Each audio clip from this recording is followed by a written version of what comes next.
Okay, so my dad's been bugging me for an update on the new bike.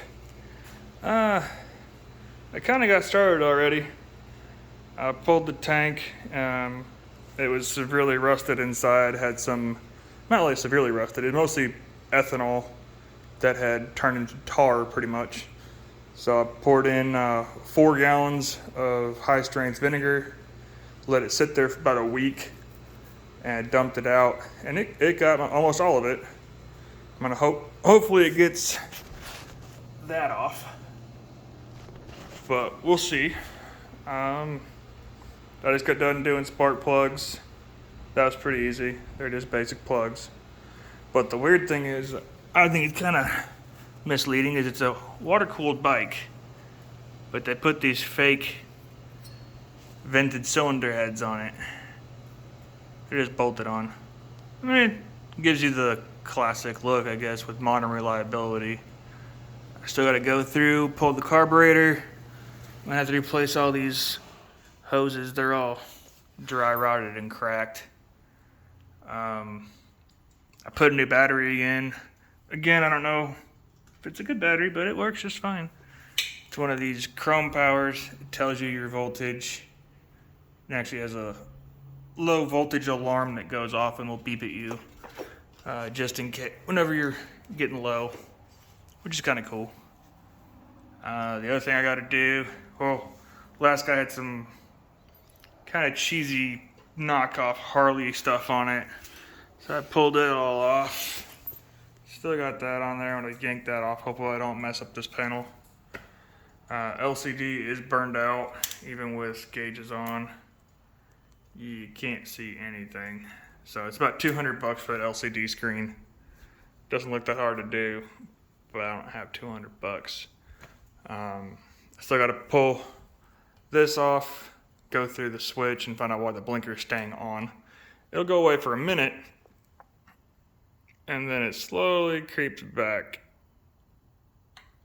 There you go. But besides that, the old plugs didn't look too bad. But they did have, let it focus. Come on, focus. There you go. That tarry stuff on it. So I guess he was running rich before it all went to crap. But put some new ones in there. Gotta get a new air filter. Gotta get the seats reupholstered, but you can get kits for like $35 to redo them. So it's a 2005 VTX 1300R. Yeah. The only thing I'm messing with now is trying to get the carburetor off. I've never rebuilt a carb, but these things are like $500. I don't want to spend $500. So I have the rebuild kit inside. I have the new air cutoff valve also. I just got to get the diaphragm. It's probably dry rotted and cracked also. But yeah, you tell she's been sitting for a minute. I was trying to get it to at least crank over, and it wasn't doing nothing. So I was hoping it wasn't the starter, because again, those are expensive. I can get used ones for like $50 on eBay. But I decided to jump right there, and yeah, it wanted to. It turned over for a split second. I didn't want to get it to turn over too much. I haven't done any oil or anything to it, so just want to make sure the starter was good. Got new pads coming. I mean, it's not the prettiest right now. I haven't sprayed it off yet. It just came off the trailer and in the garage. I pulled the sissy bar off. I still have it, but the backrest is all torn. The wife doesn't want to get on it anyway. She hates bikes. The only other thing I did was I replaced these on the back because they're all nasty, and the fronts are the amber. So I got new ones for the back.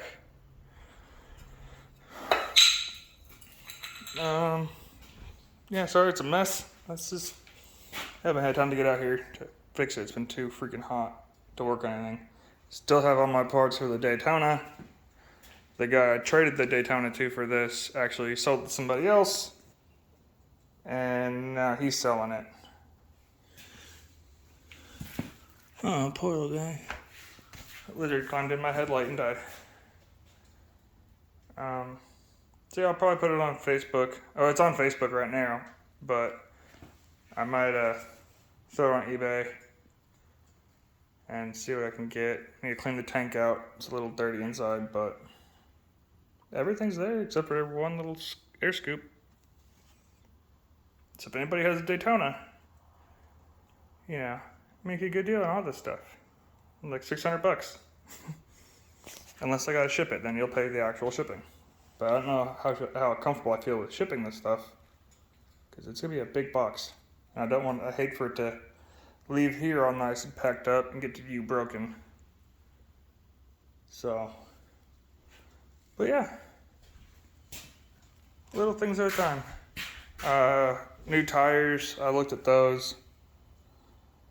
Have some other parts coming. Well, that I'm gonna be ordering. Also order a new float for the carb, just to make sure everything's new inside of it. I've never rebuilt a carb, except for college, and that was a quick rebuild, and we never even tested them to make sure they worked. So, I gotta try to find someone local I'm hoping they can just walk me through it and let me do it. I don't like having somebody else do it. I want to learn it. I don't know how to do carbs. I want to learn that skill set. But I'm more hands-on. You can tell me that you're blue in the face how to do it. I'm not going to remember it. I have to physically do it. Also got to polish the wheels up. I got this stuff we used. Work on planes and everything, and this stuff is amazing. So, it'll get cleaned up. It's just taking longer than I thought. The whole no money thing and wanting to spend time with my kid versus being in my garage sweating my butt off in West Texas. I'm good. Now tonight's cool, so I'll work on it tonight. So if anybody has any pointers or anything I should be looking at or doing, I do have the computer holder battery cover thing right there. But yeah, it'd be nice to find a different gauge completely, but then you got to get it coded for the mileage, and I don't really know the mileage on this, and I'd hate to be accused of, fraud or anything or get in trouble with the DMV. I was told it had 17,000 miles on it, or 14,000 miles, but I can't tell if the cluster's bad. But also, do you guys think I should stay with the blacks or do white walls? I'm kind of thinking the white walls. I think that would look pretty sick.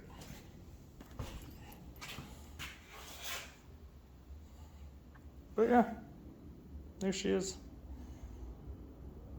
Granted, she's all dirty, but hoping I can get this thing up and running as soon as the carburetor's done.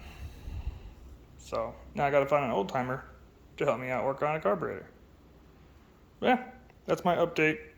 Didn't really do a whole lot. I'm also gonna probably convert this one over to engine ice, being the coolant system's low anyway. But I'll probably do water first to make sure I don't have any leaks anywhere. Or do half water, half vinegar, kind of flush it out a little bit, I don't know how long it's been sitting. And then flush it, and then fill it up with engine ice. Only because this is West Texas, and it gets hot as heck here. So yeah, there she is.